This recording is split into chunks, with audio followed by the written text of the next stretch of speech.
What is up, YouTube? Hope you guys having a wonderful day. So, to complete my, final chapter of colorism, when I'm talking about, Asian culture, me, myself, and I like to end this chapter with knowing that how do you deal with colorism and how do you defeat it internally? Because obviously you can't take down a cognitive bias in the way how people think about you, and you can't become a hateful degenerate person and just be mad at the world all because of how a certain demographic of an ideology how people think about you. Like, for example, I'm half Lao, half Thai, right? But the Thai in me is not the same as how the media portrays how Thailand is. There's really only there's Thailand is very diverse. There's like a Malaysia part, there's a Burmese part, there's a Chinese part, and then there's like the Lao Thai part, right?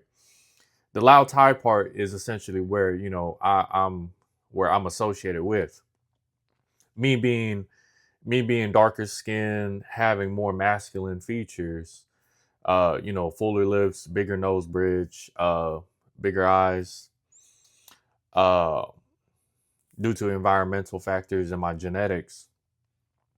My association being in the south area of Thailand, or South Isan or Isan Thai, you can almost assume that it's very there's a lot of poverty over there. There's a lack of opportunity. So with a lack of opportunity, there's not much to do except drink, smoke, work in a factory, gamble, get lucky, become a farmer, hope the crops sell good, or like there's not really much to do except become self-destructive. And education is already in itself expensive. So if you're not really educated, being in an environment like that, you're kind of like at a disadvantage, and you're just gonna be, um, how do I put it? You're gonna be just like the average. You're gonna be the average in that area, and the average is not looking good. It does not look good, especially when you have hopes and dreams of getting out your situation.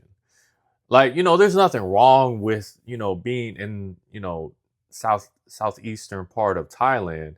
It's just that I personally know that I wouldn't be who I am if I didn't grow up in the American system. And I know why I'm here on this earth, and I know why I'm behind a camera talking about my experience on colorism. And it's not even the brag or to be arrogant, but I'm very much an outlier. The average height over there is about 5'6". I'm like 5'11". Most people are very malnourished over there, so they're not muscular. They're not physically fit as me. They don't weigh 170, 160 pounds. I'm considered morbidly obese over there, and they're not educated. Like, the American public education system is far more advanced in that area.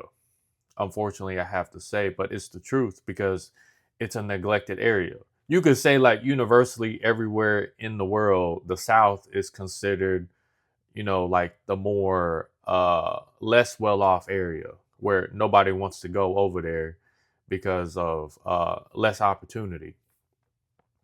But for the most part, I stand out as an outlier, and that gives me the advantage to know that, okay, like, I don't have to associate myself with the stigmas, with the stereotypes. And when I do that, and I have that awareness, and also have the awareness that I accept the truth of the stigmas and the stereotypes, my life changes because it doesn't bother me no more. And I have that self-confidence to know that I can do better and be better. That's the gift of capitalism. when you work hard in a capitalistic society, you may or may not be rewarded. Let's just be honest. You may have to sacrifice everything you got just to get a drop of the results that you're expecting.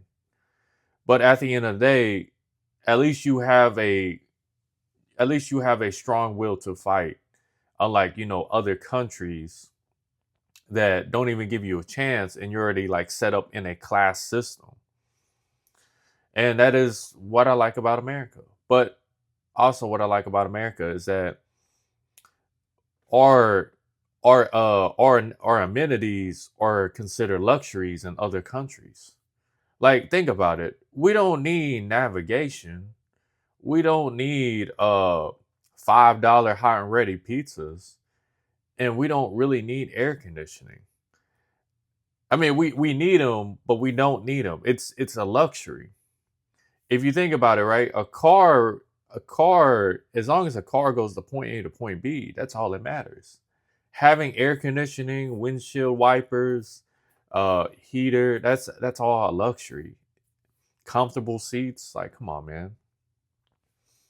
But overall, as long as you don't play into the game of following up with their cognitive bias of how they see you, perceive you, with the stereotypes and stigmas that's portrayed by you as the individual associated with that demographic of culture and ethnicity, then it shouldn't bother you. It shouldn't bother you because you have a purpose to be driven on the fact that you want to be an outlier. And that's what makes life kind of interesting sometimes, because you don't you know that they're going to associate you with it, but at the end of the day you can prove them wrong every single time, every single moment you talk to them or being around them. And if they don't want to talk to you and they want to avoid you, then that's just their personal problem. And that's what I like about becoming an outlier or standing out in the crowd. And especially in a capitalistic society, when you stand out as a business owner or as a brand providing a similar or if not the same service, 9 times out of 10, most people will go to you because, for some reason, they just found you more appealing, more attractive, even though there are other businesses and brands giving out the same service, but you seem to be an outlier to them. Cognitive bias. I don't know if you guys are figuring this out, but overall, if you are heading towards to be different and getting away from the stigmas and stereotypes, that's all that matters at the end of the day. Self-confidence is something that you have to build in the process, because like I said in the beginning, I hated the world. I feared conversations. I didn't want to talk to other Asian people. I didn't want to go to Asian social settings. I just wanted to mind my own business and be alone, be introverted, antisocial. Then eventually, I got older, I got wiser, I, went through life experiences, became more mature.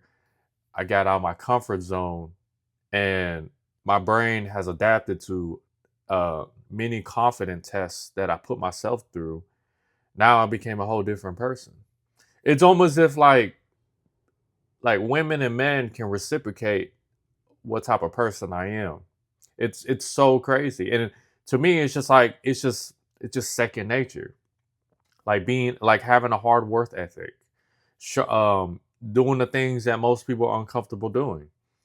Uh, I could go on and on, but overall, once you build that habit and come and bring that discipline with it and work towards a goal, life will change drastically to the point where colorism and all this other ideology stuff don't even matter.